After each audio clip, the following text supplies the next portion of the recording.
पूरी जिंदगी को ऐसा बना दो कि अल्लाह तबारक व तआला को तुम पे प्यार आ जाए, तुमसे मोहब्बत होने लगे। अल्लाह तबारक व तआला तुम्हारा तज़किरा फरिश्तों के दरमियान करे और तुम्हें जिंदगी के किसी भी मरहले में ऐसा नहीं हो कि बेइत्मीनानी है, परेशानी है, इस्तिराब है। जब ये सारी खुसूसियात हमारी जिंदगी में दाखिल हो जाएंगी, हम हामिले शरीयत तौहीद अपना नारा।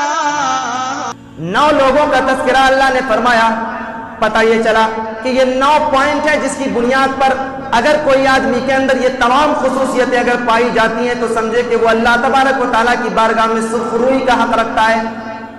कौन लोग? अत्ताइबून, वो लोग जो अल्लाह तबारक व तआला की बारगाह में गलतियां होती हैं दौड़ पड़ते हैं, तौबा करते हैं। आगे अल्लाह ने फरमाया आबिदून, इबादत करने वाले लोग। हामिदून, जो अल्लाह तबारक व तआला की तहमीद व तक़दीस बयान करते रहते हैं, हमेशा चलते फिरते तहमीद व तक़दीस बयान करते हैं, उनके लब पर गलत किस्म के अल्फाज नहीं होते, जिक्र व अस्कार से उनका पूरी जुबान उनकी मामूर होती है। आगे अल्लाह ने फरमाया अस्साइऊन। जब इस लफ्ज को मैं पढ़ रहा था तो मुझे बड़ी हैरत हो रही थी। दरअसल इस लफ्ज का मतलब उमूमी तौर पे ये होता है कि रोजादार, जो लोग रोजा रखते हैं, लेकिन इस लफ्ज का इत्तलाक सैर व सियाहत पे भी होता है। क्या बतलाना चाहता है अल्लाह तबारक व तआला? कभी कभी पढ़िए, बड़ी हैरत होती है, कैसा कलाम है, कैसी जुबान है। अल्लाह अकबर। एक एक लफ्ज के अंदर उसका मुतबादिल लफ्ज मौजूद है, लेकिन अल्लाह तबारक व तआला ऐसा लफ्ज लेकर के आता है जिसके मफाहीम और जिसके मतालिब के इतने दरवाजे खुलते हैं। एक इंसान के अंदर समझने की अगर सलाहियत है तो हैरत से लगता है कि बैठ के वो सोचता रहे कि मैंने इतनी कीमती किताब को कहाँ रख दिया है। इसको तो हमेशा सीने से लगा करके चलते फिरते इसको पढ़ने की जरूरत है। एक एक आयत को दिन भर में 50 मरतबा हो तो पढ़ो, उसके माना मफाहीम। अस्साइबून, यहां अल्लाह तबारक व तआला ने ऐसा लफ्ज क्यों इस्तेमाल किया? बात दरअसल यह है कि जिस तरीके से एक आदमी सफर में होता है, रास्ते में उसको खाने की परेशानी, बीवी से अलग है, सफर की परेशानी, सोने की परेशानी, पीने की परेशानी, अपनी तबीयत से कोई काम करने की परेशानी, उसके पास जिस तरीके से परेशानियां होती हैं उसी तरीके से एक रोजादार के सामने भी परेशानियां होती हैं। वो भी अंदर से थोड़ा परेशान दिखता है रोजादार में, और उसमें बहुत हद तक मुताबिकत है ज़ाहिरी आंखों से देखा जाए। रोजादार भी खाना नहीं खाता, रोजे की हालत में वो खाना नहीं खाता, पीता नहीं है, बीवी से मिलता नहीं है। वहां पे तो मजबूरी ये थी कि मुसाफिर के सामने वो सहूलत नहीं थी तो वो चीजें वो खा नहीं रहा था, पी नहीं रहा था। लेकिन अल्लाह अकबर, कुरान हकीम के इस लफ्ज को लाने का मतलब ये हुआ कि एक रोजादार के सामने बीवी मौजूद है, अपनी बीवी है, शरई तरीके से घर में लेकर के आया है, लेकिन अल्लाह ने रोजे की हालत में बीवी से मिलने को मना किया तो वो नहीं मिल रहा है।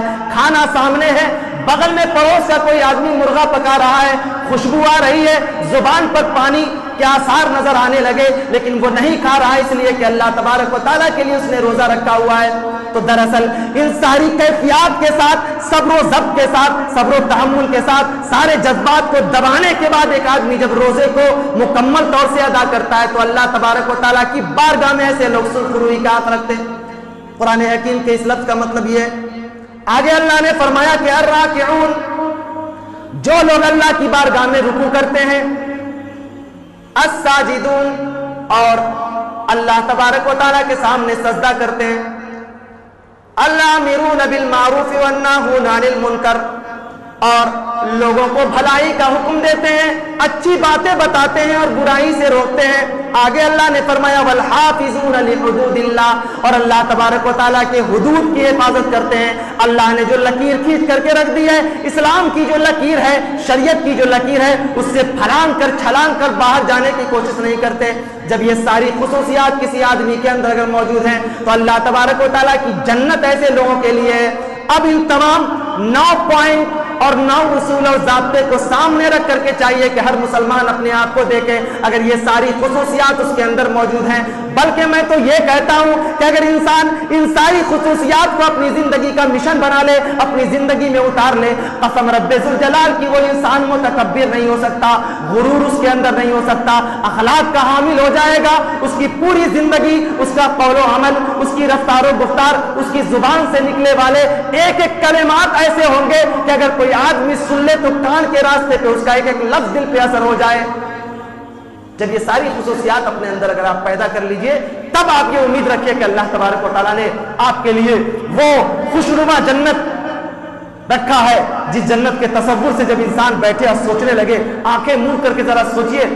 اپنے شہر وغیرہ میں جو پارک ہوتے ہیں، لوگ گھومنے کے لیے جاتے ہیں سہولت کے لیے، تو دل کرتا ہے کہ 2-3 گھنٹے بیٹھے رہے آرام سے، لیکن ذرا سوچو مسلمانوں، مومنوں، اللہ کی جنت جہاں پر صرف تمہاری طبیعت کے اندر کسی چیز کی خواہش ہوگی، اللہ تبارک و تعالیٰ اس کو پیش کر دے گا۔ اللہ اکبر، اس چیز کو ان اللہ اشتری من المؤمنین انفسهم، اللہ تبارک و تعالیٰ جن چیزوں کو خریدنا چاہتا ہے تم سے، اللہ تبارک و تعالیٰ تمہارا خریدار بننا چاہتا ہے۔